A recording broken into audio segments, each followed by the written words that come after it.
Hey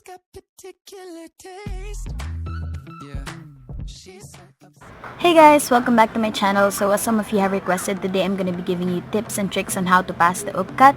Just a little disclaimer guys, there isn't really any formula into getting into UP or any other university. So last year when I was a senior in high school, I took 4 college admission tests. One for PUP, one for UP, LPU Batangas, and University of the East or UE. And thankfully I passed them all. So personally, the tips and tricks that I'm gonna be giving you today are the tips and tricks that I have applied in my journey of reviewing, taking, waiting for the results, and passing the entrance exams. So if you want to learn how I did it, please keep on watching. But first, I'm really sorry for the messy background. I'm not at home right now. Okay, so tip number 1, make sure you really want to get into that university. Like, don't just take the entrance exam for the sake of your friends. Don't take it for the sake of your crush because your crush is going there. Don't take it for the athletic standings of that university. But if you're an athlete, you can consider that. But make sure you're taking the exam because you really want to study in that university. Like me, ever since I was a kid, I really want to go to UP for college. So that itself served as a motivation for me to study hard and review hard for the entrance exam. Tip number 2 is to listen to all of your lessons and review your class notes every day if possible.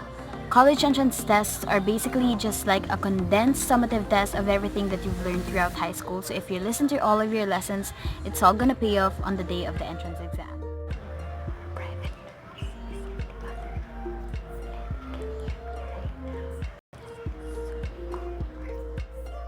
Tip number 3 for UPCAT takers is to pick a non-quota course when applying if you want higher chances of getting into UP.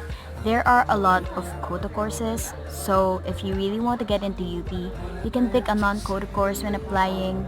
Application usually starts around August or September, and once you get that non-quota course and you get into UP, you're gonna have to study that for an entire year before you can shift to the course that you actually prefer in the first place. So if you really want to get into UP, then I'd suggest you pick a non-quota course for higher chances of passing.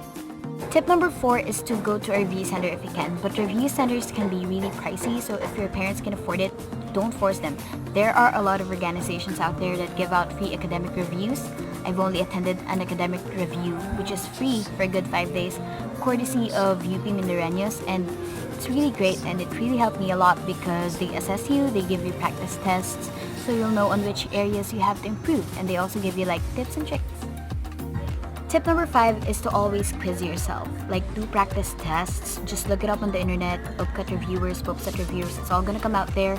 You can download it. If I find the ones that I use, I'll be putting it on the description box below. And also, quiz yourself with your friends. It's really fun to study with. Tip number 6 is to start reviewing long before your scheduled date of examination so you'll have enough time. Focus on your subjects that you're not quite good at first so you don't have to cram for that, and don't just divert your attention into reviewing for a single subject because entrance tests are a combination of everything. So it's good to have at least a little bit knowledge about everything. Tip number 7 is to have a great support system. It's nice to have parents and friends who support you in taking the exam or into moving on to college, and don't hesitate on talking to them if you want to ask for their opinions and suggestions regarding on what course to take or what university to go into. Tip number 8 is make sure you got enough sleep the night before your exam so you won't feel sleepy while taking the actual exam. Entrance tests can take a really long amount of time. I remember during the UPCAT, my nape was hurting so bad because I was looking down the whole time and I really felt sleepy.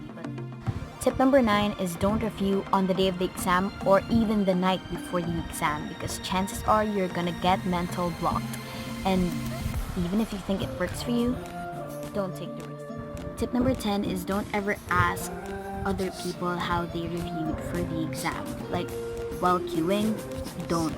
Because they're gonna be oh, I reviewed well for the exam, or I did not review for this exam. And either way, you're gonna get discouraged and it's gonna keep bugging you in your head.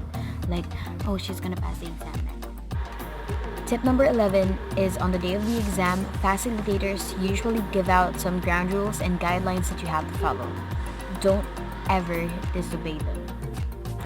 Tip number 12 is don't get stuck answering one hard question. It's better to spend 1 minute answering 5 easy questions, then 5 minutes answering 1 hard question that you probably won't even end up answering correct. Tip number 13 for UPCAT takers, always keep in mind that right minus 1 for wrong. This means that for every wrong answer, 0.25 will be deducted from your score. If that's on your mind, then you're gonna apply it, because if there's like a hard question, don't answer it. If you think that even if you guess it, you won't get the correct answer, don't answer it. Don't take the risk. But if there's like a 75% chance in your heart that you're gonna answer that correctly, then answer it. That's what I did. And during our practice test for the academic review, some people got negative scores on some subjects because, girl, they didn't know that right minus 1 for wrong, and you wouldn't want to have a negative score. But like for every other exam, I think UPCAT's the only exam like that. For any other exam, answer all the questions if possible. If you don't know it, guess. But for UPCAT, if you don't know it, don't answer it. Number 14, usually test booklets are divided into English, math, science, and reading comprehension. And usually when the time is finished for a certain subject, they won't let you go back to the previous subject. So when you have spare time, if you finished ahead of time for one certain subject, go back to the questions that you failed to answer on that certain subject only. Don't go back to the previous one, because they don't allow it and they won't allow it. And if they see you there, they're gonna disqualify you, and God is watching you. So don't ever attempt to cheat. So like as I've said, go back to the question that you failed to answer on that subject, review your answers, because you can never go back to that once the time is finished. So use your spare time wisely. 15 for reading comprehension, scan the questions first before reading the passage. So you'll know the points that you have to remember, you'll know what you're gonna have to answer. But for me personally, if I feel like I'm gonna lack time, I don't read the passage. I read the questions, like for example, what is the moral lesson of the story? And I go back to I just scan the passage. So I'll answer it quickly. But don't do that if you think like you can. But first it's important to really scan the questions first before reading the passage, so you'll know what to answer. After the exam, tip number 16, as soon as you finish the exam, as soon as your answer sheets have been collected, thank God that you survived the exam. I mean, not everyone survives entrance tests, so be proud of yourself that you finished it. Give yourself a good pat in the back. Tip number 17 is, again, don't talk to your classmates about it. Like, as soon as you go out of the exam center, everyone is gonna be like, "Hoy, ang hirap ng ganyan. Hoy, feeling ko bagsak ako sa ganyan." Don't be like that, because chances are, of course, you're gonna get insecure again. You're gonna get discouraged once you hear someone who says, "Oh my God, I think I aced the exam," and you're gonna think, I won't. I didn't. And just don't talk to them about it if you don't feel comfortable about it. But if you do, then it's okay. Lastly, tip number 18 is to hope but never expect, because you know what they say, expectations usually lead to disappointments, and you don't want to get disappointed. I mean, it's better to get surprised than get disappointed. Don't brag that, "Oh my God, I'm pretty sure I'm gonna pass this." Just don't do that, because chances are you're not gonna pass that if you keep on saying that. Just,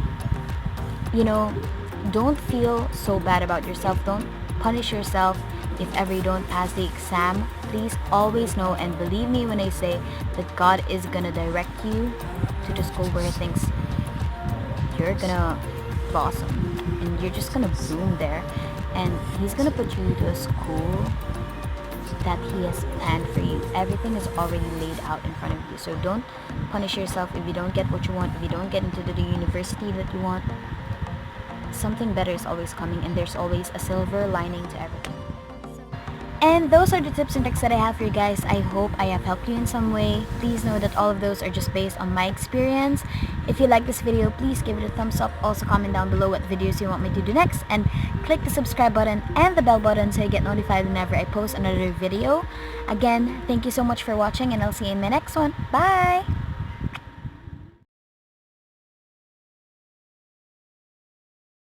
Right now.